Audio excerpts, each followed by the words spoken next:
Hey there, welcome into the College Basketball Bracket Science YouTube channel and podcast network.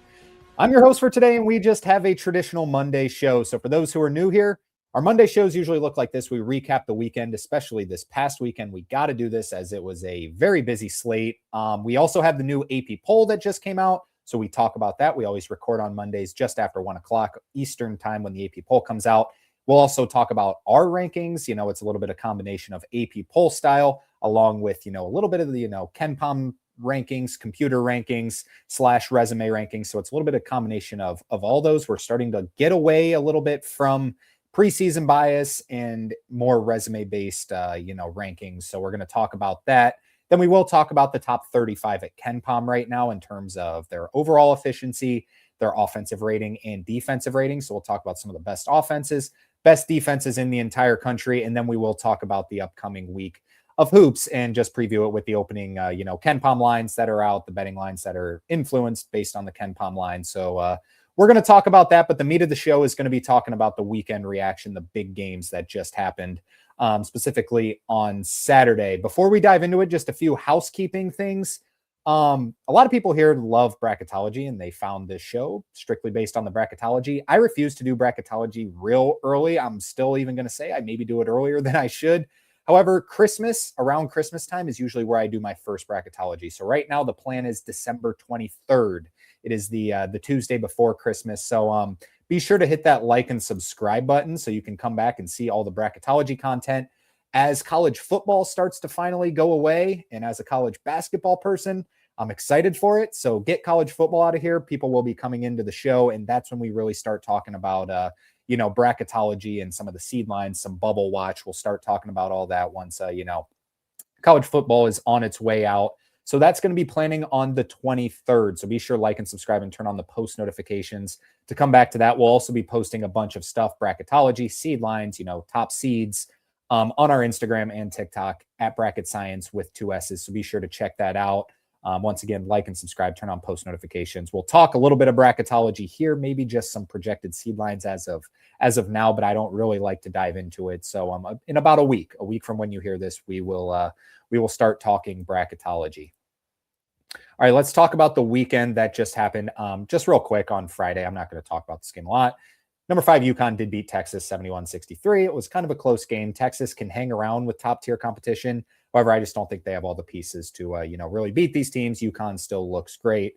All right, let's talk about Saturday. So we're going to go through, most of these games. We'll talk a little bit about some individual player performances, just overall outlook. So number 1, Arizona went to Birmingham, played number 12, Alabama. Took them down 96-75. Alabama actually led by 2 at the half, and then it was all Arizona's second half. Arizona scores 57 points in the second half. Braden Burries, how about him? Kind of making his mark here as one of the better freshmen in the entire country. A lot of the hype has been on Koa Pete. Koa Pete, really didn't do too much in this game. Wasn't much of an impact. Got into a little bit of foul trouble. Didn't play too much, but it was Braden Burries, 28 points, knocked down 5 threes.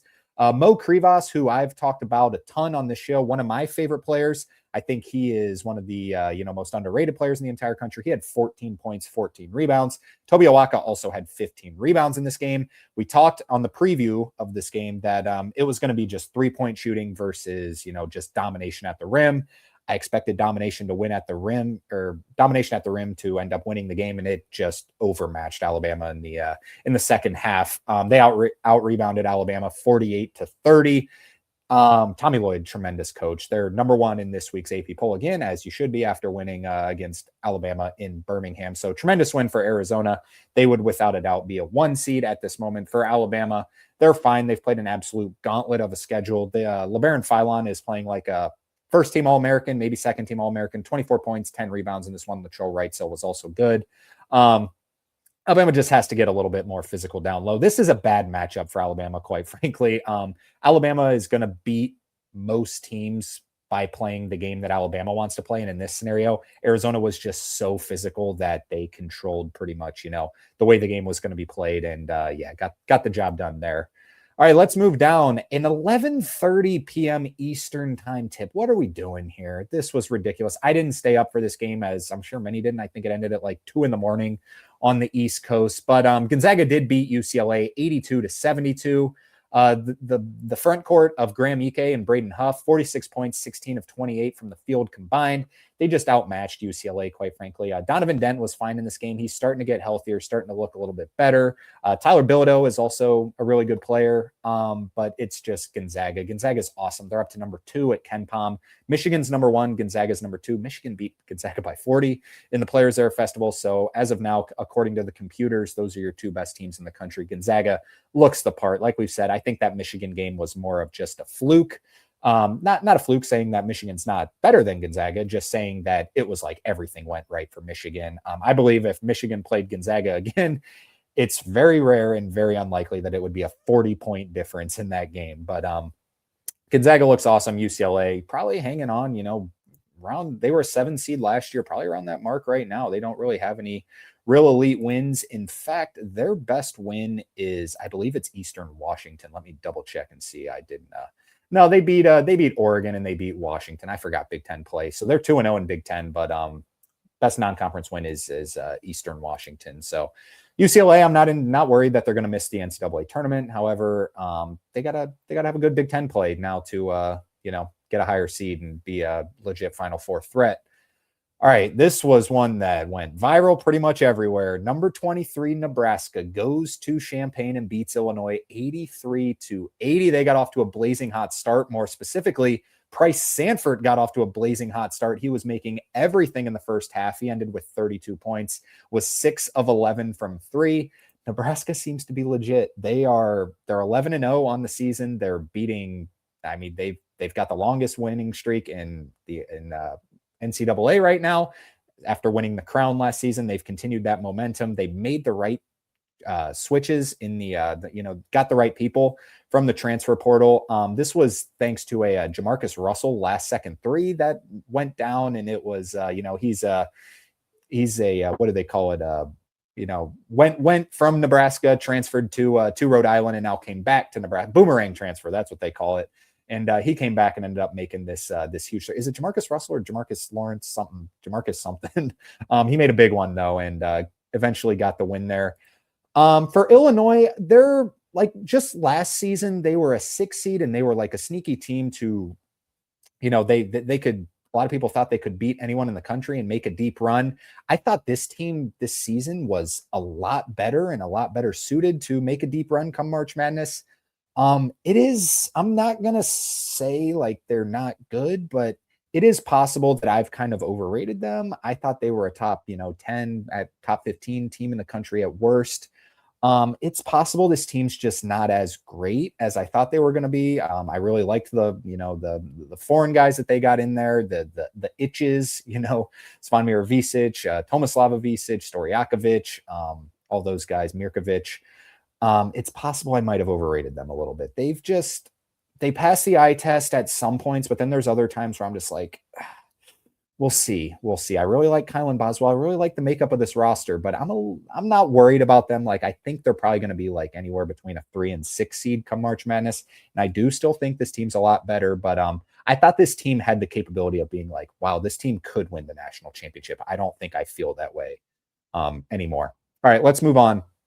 Number 17, Arkansas took on number 16, Texas Tech. This game was played in Dallas, and this was a really fun watch. Arkansas fans really showed up in this one. Texas Tech fans also really showed up in this one. It was a loud environment in Dallas. I didn't realize they're both about 5 hours, so it was like really a very equal neutral site game.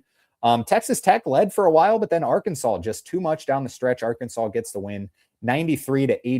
Trayvon Brazile, my goodness, went off in this one. 24 points, 10 rebounds, was 4 of 5 from 3. Darius Acuff was also really good, 20 points, 8 assists.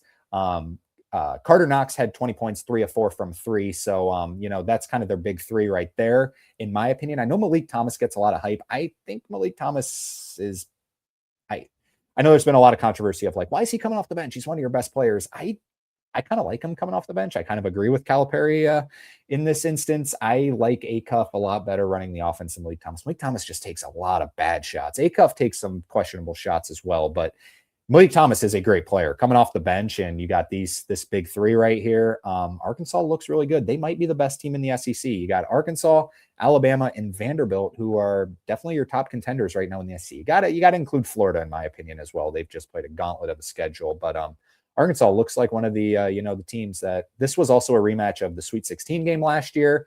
I kind of forgot about that. Arkansas definitely wanted some revenge on Texas Tech, and they got it here. So definitely the edge, probably lean towards Arkansas in that one. For Texas Tech, not quite sure what to think about this team. I picked them to go to the Final Four in the preseason because of Christian Anderson and because of JT Toppin. And here's the thing. JT Toppin's a first-team All-American as of now. He's a sneaky dark horse pick right now. If you can, I'm in Ohio, so you can't bet player props for, you can't bet Wooden Award players and stuff like that. I don't know what his odds are. I probably should have looked, but I'm sure they're like Cam Boozer's by far the heavy favorite.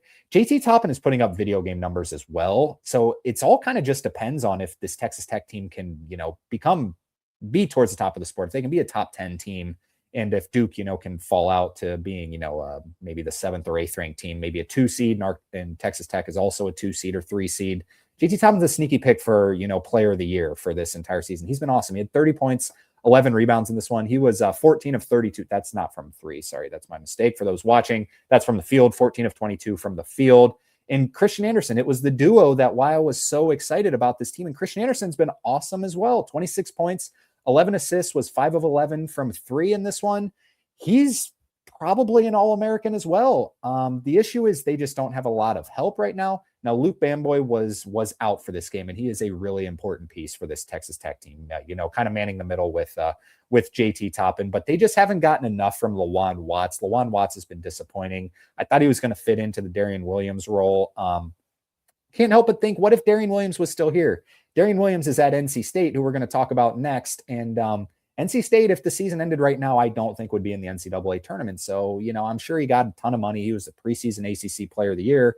But if Darian Williams was still at Texas Tech, you're feeling a lot better about yourself as Texas Tech fans. So I'm not 100% sure what to think about this team, because I thought JT Toppin, we all knew JT Toppin was going to be awesome. We all thought Christian Anderson was going to be awesome. He is, yet this team is still kind of underperforming a little bit. So we'll see what happens when they get Bamboy back. Just kind of a wait and see right now for Texas Tech. I still trust McCaslin can get them there, but the story is Arkansas picking up a huge victory. All right, speaking of Darian Williams and NC State, they had a home game against number 19 Kansas, and Kansas got them 77-76 in overtime. Melvin Council, my God, 36 points, 13 of 27 from the field, 9 of 15 from 3. Melvin Council coming into this game was coming into the game, NC State was letting him shoot. They were basically daring him to shoot. He has not shown that he's a good shooter at all. And then the bucket just looked huge in this one for him, quite frankly. Knocked down 9 threes, 36 points. He was their best player in this game. And Darren Peterson did play most of the game. He had 17 points. The big story, though, is he did leave in the second half with 2 or 3 minutes left with an injury. So, it's frustrating for Kansas fans, but you got to feel good about what Melvin Council's doing here. So they didn't have Darren Peterson in overtime, and they still won the game. Melvin Council, fantastic. I love Trey White. I love Flory Badunga. Melvin Council is kind of taking on, obviously, a much bigger role with Darren Peterson out, but he's also getting much better and becoming kind of a second option. So when Darren Peterson, is fully healthy, I haven't seen how long he's going to be out, if he's even going to be out for, a game or what's going to happen. I kind of think they're probably going to shut him down for a little while here and just, bring him back. Kansas has kind of shown that they can still be good without him. They'd probably be a top 3 or 4 seed come March Madness, or as of right now for March Madness. So we'll see what the story is with Darren Peterson, but Melvin Council, my God, what a coming out party. For NC State, really balanced scoring across the board. Van Allen Lubin was fine. Darian Williams was fine, but they just haven't seemed to really click yet. This was kind of a perfect spot for NC State, and they couldn't shut down Melvin Council. So, Bill Self showing a lot of grit. NC State would not be in the NCAA tournament if it were to happen today. All right, going down, we'll go through these ones a little bit quicker as they weren't, as high-level games. Memphis did lose at number 11 Louisville, 99-73. Memphis is in big trouble. Louisville's really good. Marquette lost to number 6 Purdue, 79-59. I bet Marquette plus 19.5 in this game. And then I looked at the phone and they were down like 26. So I was actually shocked to see they even lost by 20. If you're going to give Marquette 19.5 points, no matter who they're playing, I'm going to take it. Like, it's still Marquette, and this team just sucks. Don't take it anymore. This team is bad. Shaka Smart better be in the transfer portal this upcoming offseason because this team's horrible. Oscar Clough, we did want to mention his performance in this one. 22 points, 11 rebounds, 9 of 9 from the field. Not only that, 4 of 4 from the free throw line. He did not take a shot that did not go in the hoop. Oscar Clough with an outstanding game there. Braden Smith did have 10 assists. He continues to be on track to maybe break Bobby Hurley's record. He's averaging, I believe, 9.3 assists this season. Number 2, Michigan went to Maryland and did end up beating them 101-83. Maryland actually led by 6 at the half, but then Michigan just way too much. Yaxel Lendeborg, speaking of incredible stat lines, look at this one. 29 points, 8 rebounds, 9 assists, 8 of 11 from the field, 4 of 5 from 3. Is that any good? Yeah, that's really good. Elliot Cadeau was also really good in this game. Michigan is just an absolute juggernaut. For Maryland, they got a good one out of Diggy Coit. 31 points, 8 of 12 from 3, and still just no match for this Michigan team. Number 9, Michigan State did win at Penn State, got a little bit of a scare, but the final score 76-72. Michigan State is going to be a team all season, in my opinion, that doesn't blow out teams that they're much better, that they're better than, just because they don't have like the real electric offense. They just beat you with grit, but they are still going to win these close games about as high of a rate as anyone in the country, them in Houston. So not worried about that at all. They do get the job done against Penn State. Kentucky finally picked up a power conference win over Indiana, 72-60. I'm a little worried about Indiana. This team, I thought they were, after watching them early in the season, and they beat Kansas State badly and they beat Marquette badly, and I watched both those games. I'm like, yeah, I think this team's going to be really good. Turns out Kansas State and Marquette both kind of suck. So once they're playing up, Reed Bailey and Sam Alexis playing up in the front court against better competition, it hasn't looked too great. Kentucky, they're still up to 19 at Kenpom, believe it or not. So they're fine. They're still, they would be an underdog to miss the NCAA tournament. So they are projected to still make the NCAA tournament. In a rivalry game, Oklahoma State lost to Oklahoma 85-76. This was Oklahoma State's first loss of the season. Big win for Oklahoma there. Kind of should be a bubble team all season long. Cincinnati and Georgia, my God, this is just so frustrating. Georgia wins 84-65. I'm going to talk bad about Wes Miller. So if you like Wes Miller, skip a little bit. I actually said the words in the first half. For those who watched the last show, I had, Cincinnati plus 9.5. I'm like, you should definitely bet this. So I'm going to talk a little bit about it. I said in the first half, I'm like, why did I not bet Cincinnati money line? Because I wanted to bet it was like plus 400. I found it somewhere, but I couldn't pull myself to do it. And Cincinnati was up by like 11 in the first half, or maybe 9 or something in the first half. I'm like, I just had a feeling about this game. Anyways, it ends up it's tied at half, and I'm like, all right, plus 9.5 should be fine. Georgia just kills them in the second half. This Cincinnati team is pathetic. I'm so tired of watching them. The team can't score at all. They scored 28 points in the second half. I know Dede Thomas ended up fouling out in this game. So at the end of the game, and I don't know what happened to Sean Abayev. I really wasn't paying attention because I was just so angry at this game.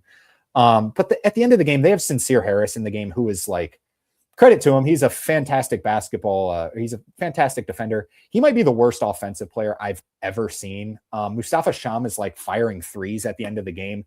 I don't know what is happening with this Cincinnati. It just seems like it looks like a high school basketball team trying to score the ball. Quite frankly, their defense is really good. Don't get me wrong, as it's always going to be. Wes Miller's a great defensive coach. I'll give him credit. But God, this offense is just so ugly. I heard that Jizzle James might be coming back, but he's not going to save it. If Wes Miller's still the coach there, it's bad. They're down to 6-4. But credit to Georgia. Georgia looks really good. In fact, they're ranked in this week's AP poll at 25th.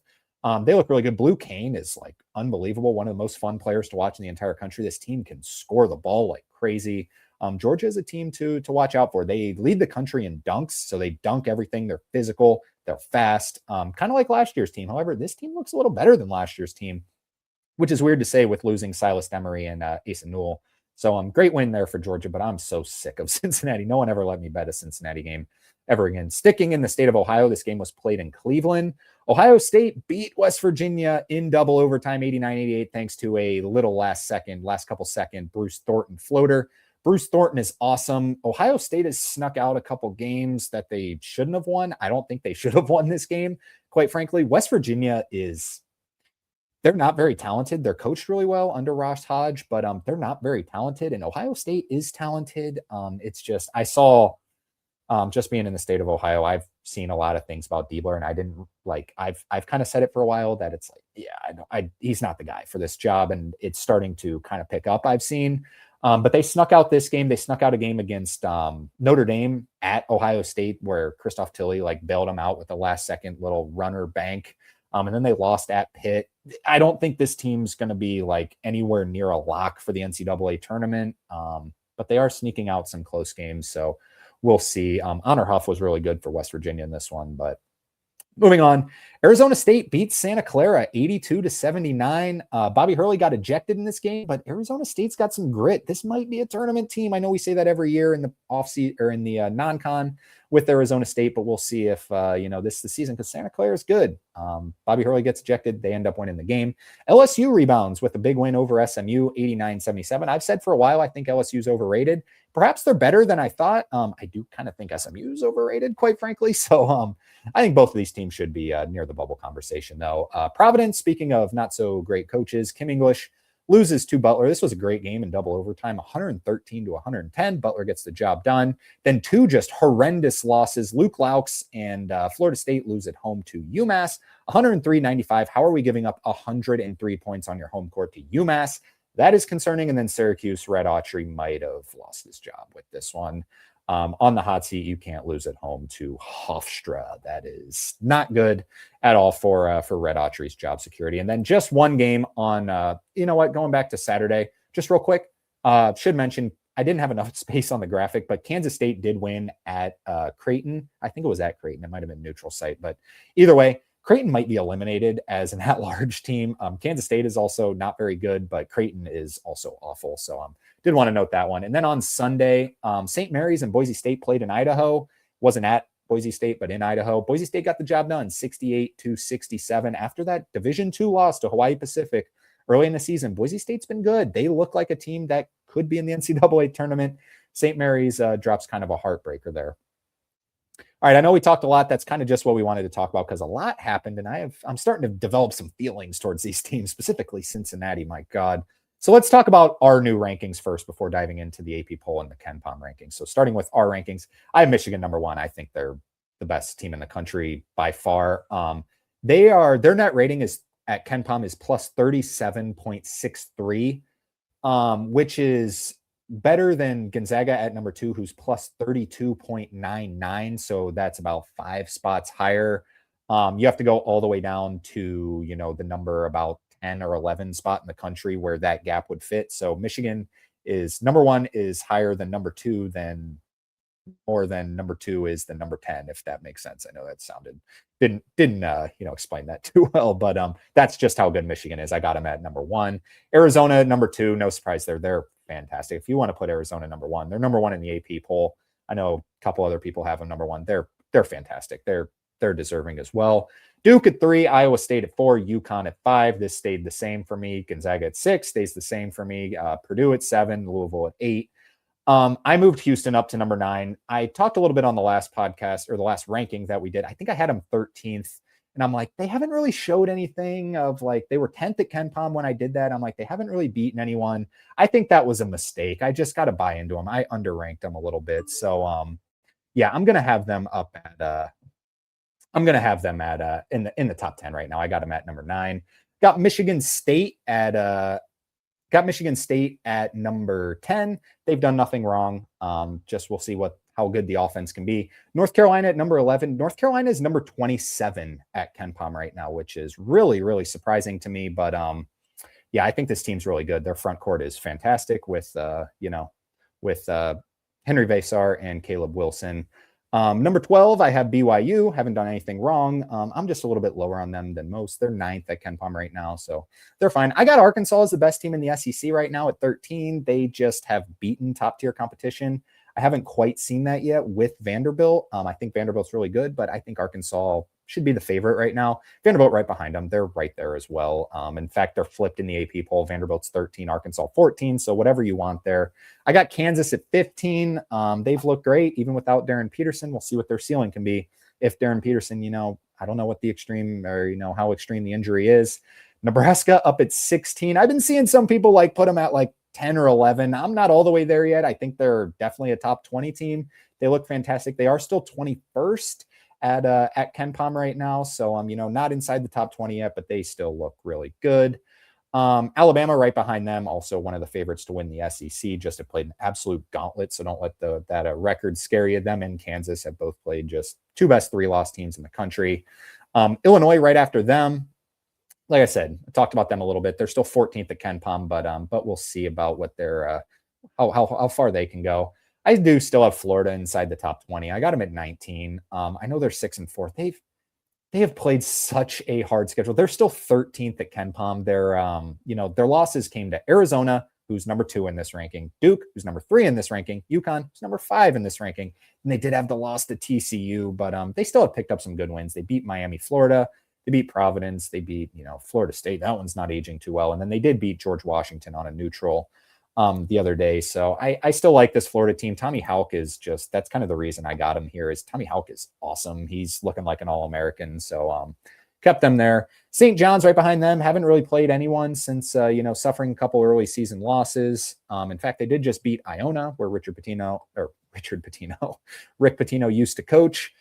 So I got them in the top 20. Virginia at 21 stays there. I got Texas Tech at 22. We talked about them earlier. Tennessee at 23. Wait and see on them. I'm not sure how good this team is. I think they're good, but I don't think they're great. They got a big one coming up, which we'll preview.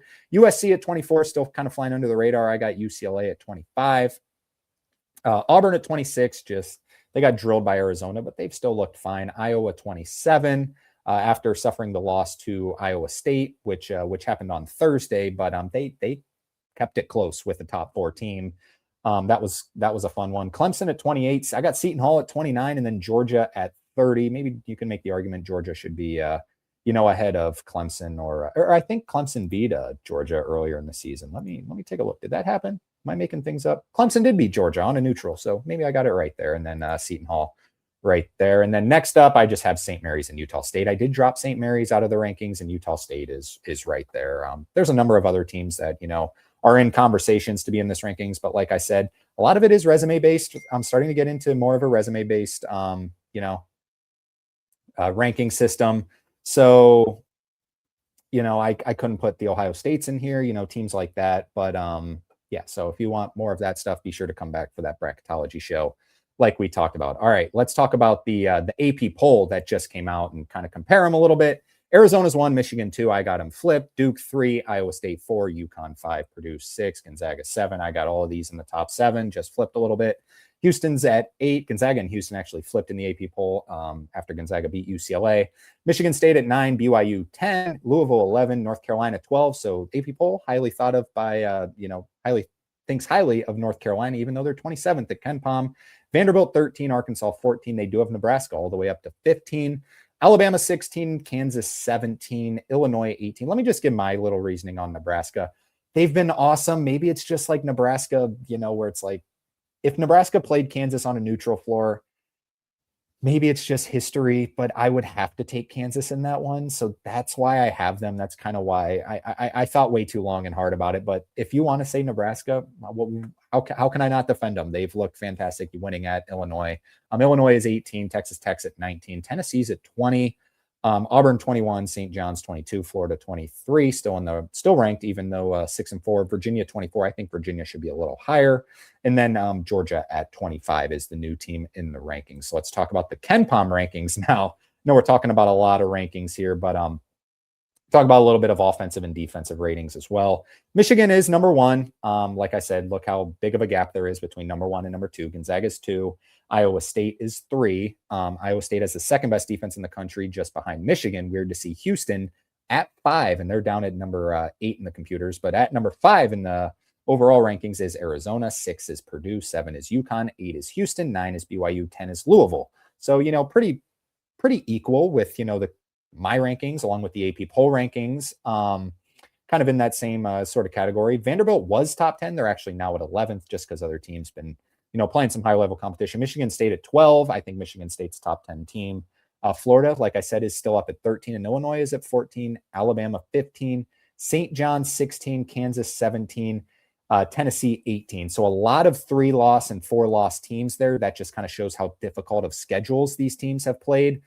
Kentucky is up at 19. They haven't really beaten anyone other than Indiana. They've just been blowing out their quad 4 competition. Iowa is up at 20. That's a surprising one to me. 28th ranked offense in the country. That is even more surprising to me. Nebraska is at 21. Georgia is a top 22 team. Texas Tech at 23. Virginia 24. Arkansas is down at 25, which is surprising to me. I'm not sure why they're not highly thought of, but yeah, they look like one of the best teams in the SEC. Indiana still at 26, just like Kentucky. They blow out their bad competition. North Carolina, like we talked about, 27. NC State still at 28.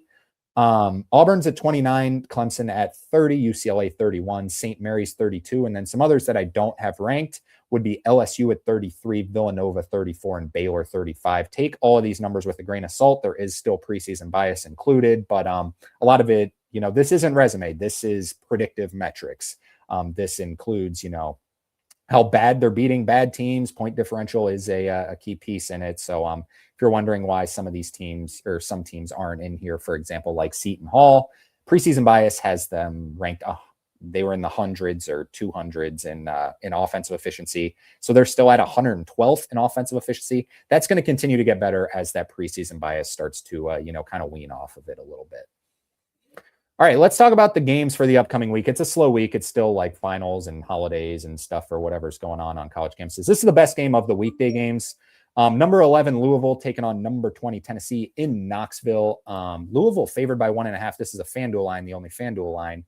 It is already out being played in Knoxville. Kenpom's got it. Tennessee -1. I think Tennessee gets the job done in this one, just gut feeling. This is at 7 o'clock on ESPN, 7 o'clock ESPN2, the battle in South Carolina. South Carolina heads to Clemson. Clemson is favored by 11 in this matchup. This game's 7 o'clock ESPN2, 7 o'clock on Peacock. We get a Big East matchup. Number 22, St. John's host DePaul. DePaul's been very disappointing this season. Unfortunately, I thought they were going to, maybe sneak towards the middle of the Big East. They kind of look like they might be the worst team. But my God, Marquette might be the worst team. Creighton might be the worst team. Who would have thought? St. John's favored by 17, 7 o'clock CBS Sports Network. Dayton hosts Florida State. Florida State looks awful lately. Dayton's favored by 8 in that one. Dayton might kill them. Florida State can really shoot the ball, but Florida State just lost, like we said, gave up 103 points to UMass. What are we doing? Dayton -8.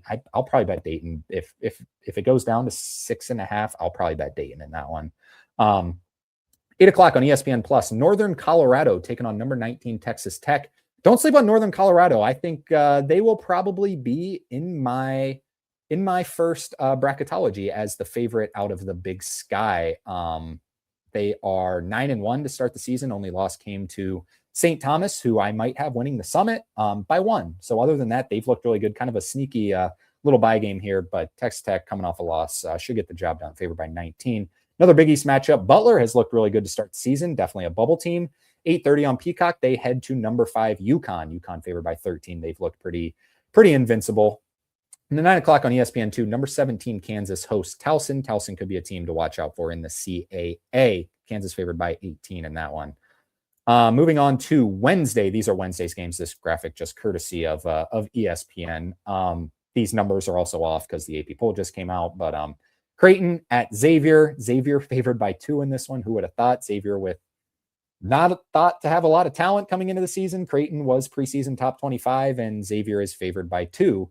That's at 6:30 on FS1. I think Xavier beats them by more than 2. I think they get the job done and covers in that one. 7 o'clock on ESPN2. Vanderbilt, who is now ranked number 13 in the country, heads to Memphis. This is a true home game at FedEx Forum for Memphis. Vanderbilt is favored by 7 on the road. My God, who would have said that Vanderbilt at Memphis on Wednesday, December 17th would be Vanderbilt favored by 7 at Memphis. That's wild, and just a credit to Mark Byington and how awesome they've been. So we'll see what's going to happen there. I would definitely take Memphis +7 if that is the line. I don't think it's going to be that big, but we'll see. 8 o'clock on the SEC Network, SEC Network Plus. South Florida taking on, what are they ranked now? Whatever it is, Alabama. This is just a fun one because Brian Hodgson, the coach at South Florida, was an assistant for Nate Oates at Alabama. Alabama is favored by 15 in this matchup. Georgetown at Marquette, two teams that I don't really care about, quite frankly. Marquette looks awful. Georgetown's 103rd at Kenpom. Disappointing season for Georgetown after getting off to such a great start. Looked like, a top, like wearing home whites in March Madness to start the season. Have not performed since then. Marquette is favored by 4 in that matchup. I will not bet that game because I think both teams are a little iffy. In fact, I would maybe lean Georgetown, but we'll see. 10:30 FS1, Arizona State, a feisty Arizona State team taking on UCLA at UCLA. UCLA favored by 8 in that one. Coming into the season, if I'd have said Arizona State +8 against UCLA, I'd have said, I'm crazy. I'm never betting Bobby Hurley and this Arizona State team. They were picked last in the Big 12. I might lean that way right now. +8 for Arizona State against UCLA. I kind of like this Arizona State team, but yeah, I probably won't bet it because both teams are just still a little bit of unknowns. Nothing good on Thursday. There's also nothing good on Monday, I should mention. This will release on Tuesday morning, so there's nothing good on Monday. Then on Friday, we get Seton Hall at Providence. Providence favored by 1 in this one, 6:30 on FS1. Two teams, Providence been very disappointing. Seton Hall's been awesome.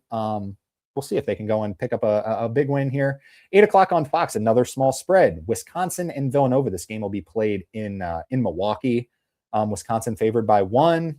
We'll see. Two teams that are very, very, very bubble-ish, in my opinion. Two similar styles, at least in the past. Not really anymore. Villanova is going to play a little slower. Wisconsin's very, high tempo. So we'll see about that one. 9 o'clock on ESPN Plus. This is my mid-major game to watch out for. Belmont and UC Irvine. Belmont might be the best team in the Missouri Valley. UC Irvine might be the best team in the Big West. This is a fun one. Belmont favored by 3 on the road. And then 10 o'clock ESPN Plus, FAU at St. Mary's. St. Mary's favored by 12 in that one. Alrighty, that's going to do it for the show today. Just, just a standard show. Didn't go too long, just talking. Wanted to give love to that loaded Saturday, result slate that we had there. So, be sure to hit that like and subscribe button before heading out and turn on those post notifications. We're going to do a lot more live shows once bracketology season's coming out because I want to interact with some of the people. I want them to ask their questions about, where could this team be seated? Do you see, stuff like that. Our next show is going to be our mid-season All-American, so be sure to come back for that one. And then, like we said, the plan is right now, Tuesday the 23rd, we're going to release our first bracketology of the season, the Christmas Bracketology Marathon. And then follow us on Instagram and TikTok at Bracket Science with 2 S's. Everyone enjoy the slow week of ball. We'll talk to you again in a couple days. Till then, take care.